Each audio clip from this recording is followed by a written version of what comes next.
Sivaya Nama, Tiruchitrambalam. Welcome back. We are going to start with our new journey, which is almost a 1 year journey that we have planned. This is to go through the ninth Thirumurai in a more detailed manner. In other words, it's like a 360-degree view of ninth Thirumurai.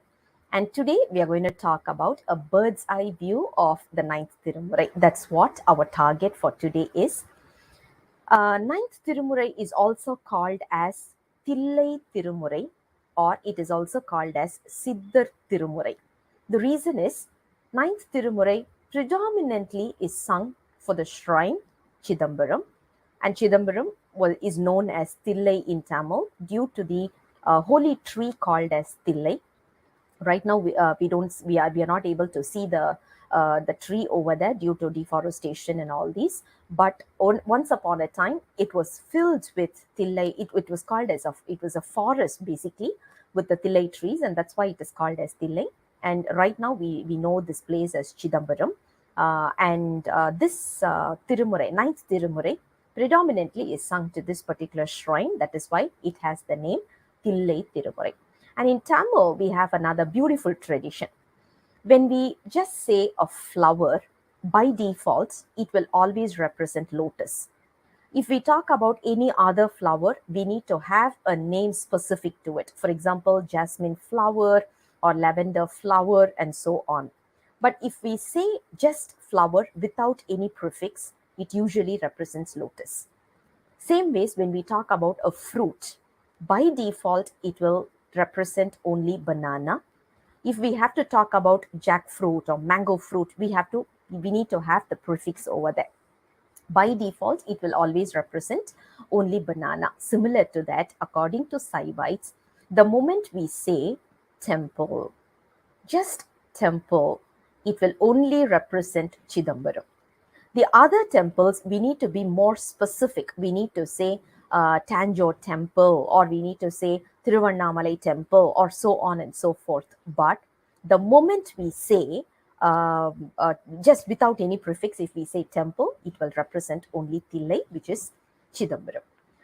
This particular Thirumurai, which is the ninth Thirumurai, totally has got 29 Thirupadigams, out of which 16 Thirupadigams are sung for this particular shrine, Thillai.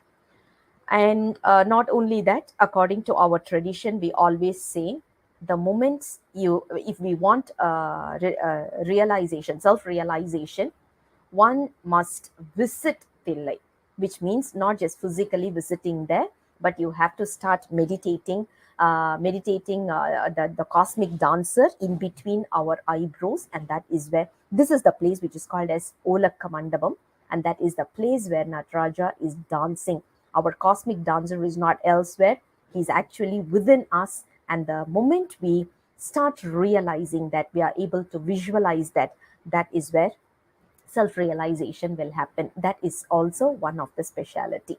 Now let's look at the speciality of this number 9. We all know 9 is a very special number because that's the last number in any particular digit.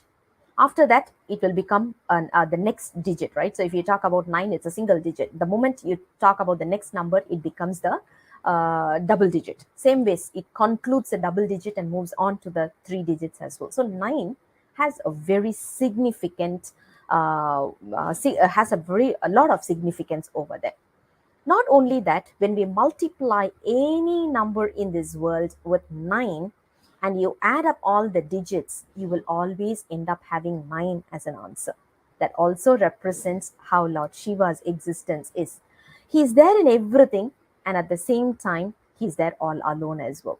9 stays separately, and also it multiplies with any number, but end of the day, it gives us 9. Similar to the first 8 Thirumurais, this particular Thirumurai was also sung onto various shrines. So the authors or the poets basically visited multiple shrines and they started singing the Thirumurai for us. So this is also similar to the first 8 Thirumurai, no difference from there, but there is one significant difference. The first 8 Thirumurai, if you look at it, it was sung only for Lord Shiva. You will not be able to see references would be there, but not dedicated songs to Lord Muruga or Lord Ganapati or even Goddess. But if we talk about 9, 10, and 11, it takes the entire family, Shiva family as a whole, and it is being represented. So, ninth Thirumurai, we do see an entire Padigam dedicated to Lord Muruga. That's one another speciality, one another differentiation from the other Thirumurais, if we can say that. And as we said, 9 talks about representation of the next digit, as we said earlier itself. And not only that, according to the traditional Tamil, few thousand years back, I'm talking about like probably 3,000, 4,000 years back, the number 9 or the word onbadu, which represents 9, represented something like a service. So whenever we talk about service, the concept of service was represented with the term onbadu. That is also one another beauty of it. And if you write in Roman letters, if you write 9, it is I and X, right? So I and X is what we write it usually, which is almost similar to our Shivaya Nama or Nama Shivaya. The reason is whenever we talk about Ya, Ya represents 10. And Roman letter, we all know it represents X, right? So Ya in Tamil, if you write 10, if you want to write 10 with Tamil syllables, we will go for Ya. The letter is Ya, which is Sivaya Nama or Nama Sivaya, right? And if you want to make it as 9, you just add 1 in front, which means we need to always lean towards Siva so that we can get self-realized. That's also one another beauty that we are able to see with this particular 9th Thirumurai. 9th Thirumurai is all about musical. 100% musical notes is what is represented over there. Not only that, if you look at any temple, if you visit any temple, they have this tradition called as Panjapuranam. If we go into a little bit more details about Panjapuranam, we can have a relationship with the Veda tradition, because according to the Veda tradition, they follow a very strict timeline, as in beyond certain time they cannot sing or they cannot chant Vedas because of the vibration. Because Vedas is all based on vibrations, right? It's not words, it's vibration. So they cannot go beyond certain timing. Say for example, something happened in a temple and they had to extend the program extended or whatsoever, they had to quickly finish chanting this mantra, but they don't have time. In the lack of time, what they did was they chose a mantra with 50 syllables, and those 50 syllables had unique vibrational words or letters, and they chanted this particular mantra to say that they have chanted the entire, which is equivalent to chanting the entire mantra. That is how this concept of Panjapuranam was created.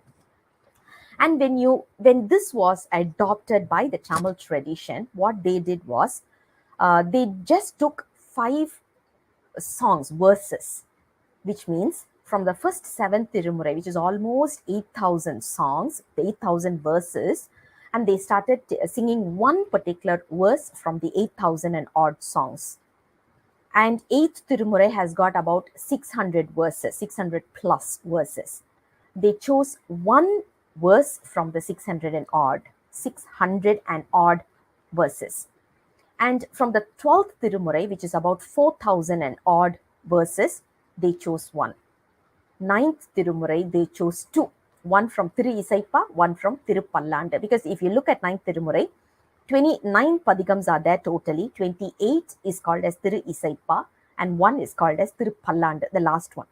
So they chose 2 from 9th Thirumurai itself. This is how the Panjapuranam was created. But right now we are able to see a fallacy around us. Most of them, what they do is they count only 5 verses and they sing everything from the first 7 Thirumurai and then they say they are done. Actually, that is not the approach. As we said earlier, it is not just count 5, but it talks about 5 varieties. 5 varieties of literature.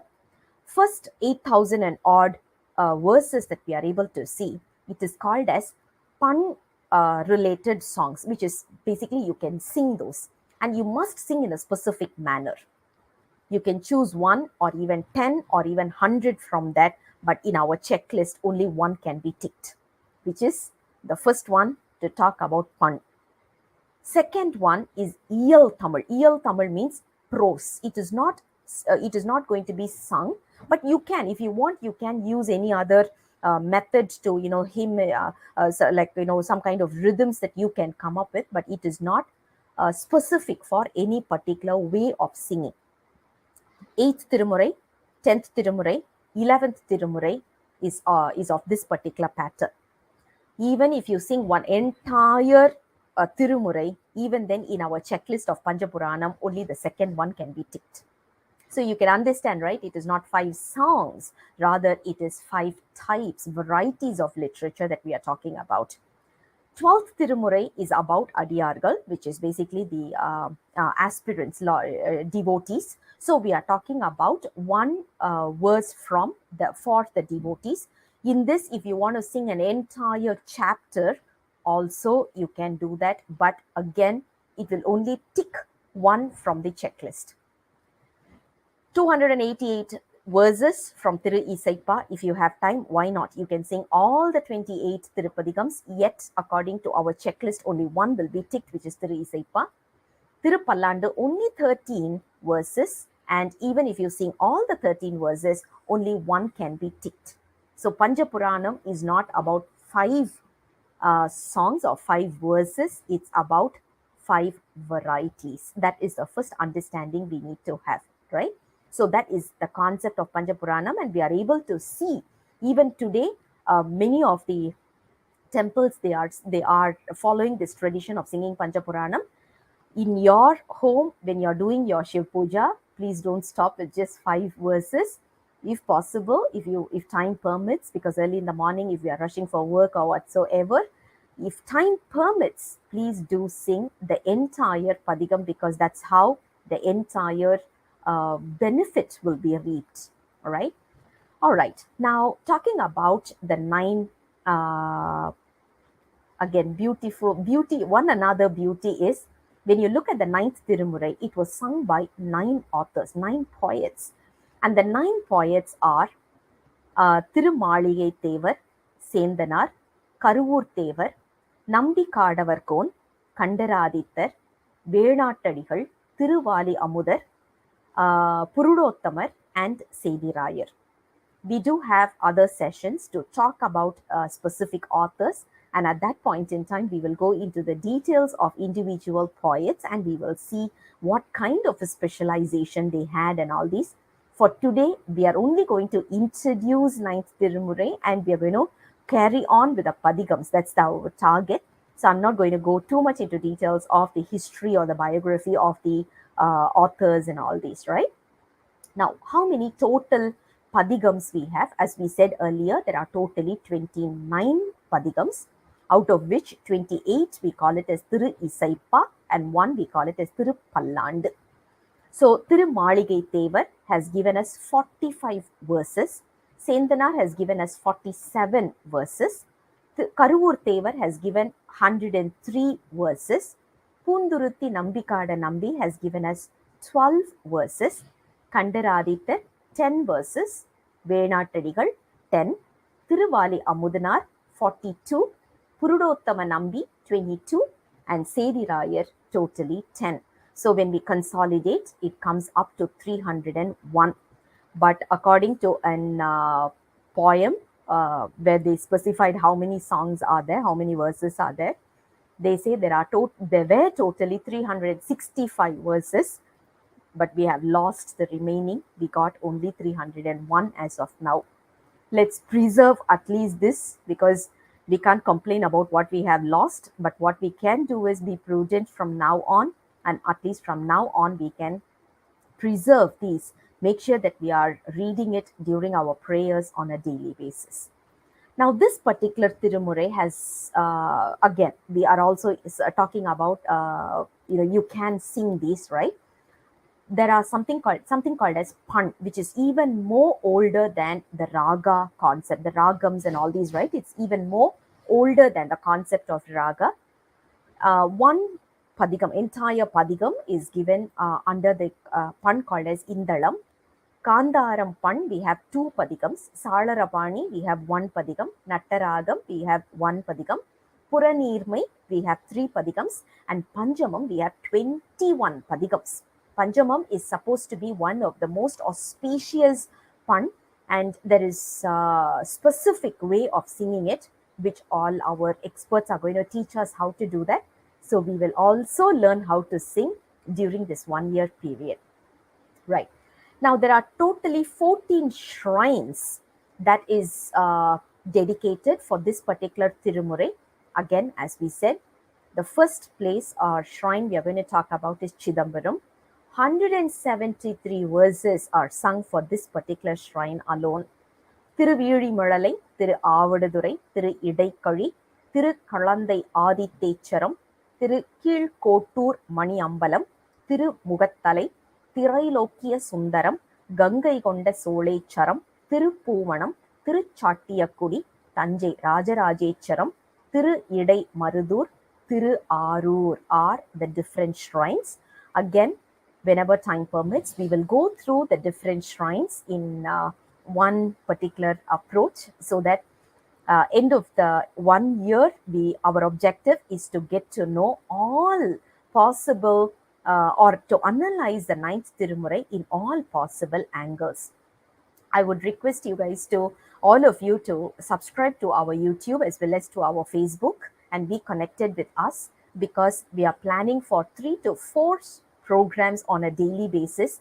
Since it's a 1 year program, sometimes there is a possibility that we may miss out in sending the information or the flyers or whatever. So please be connected with us so that you don't miss out any programs. And even when you're having a leisure time, you can listen to one at a time, because we are going to talk about variety of enticing topics are going to come in, and we are going to have multiple speakers who's going to talk about different, again, their own area of expertise is what we are going to discuss in this particular 1 year program. So please be connected with us and give us your feedback as well. I'll come back again with the next posting very soon, which is tomorrow. Until then, Sivaya Nama, Tiruchitrambalam.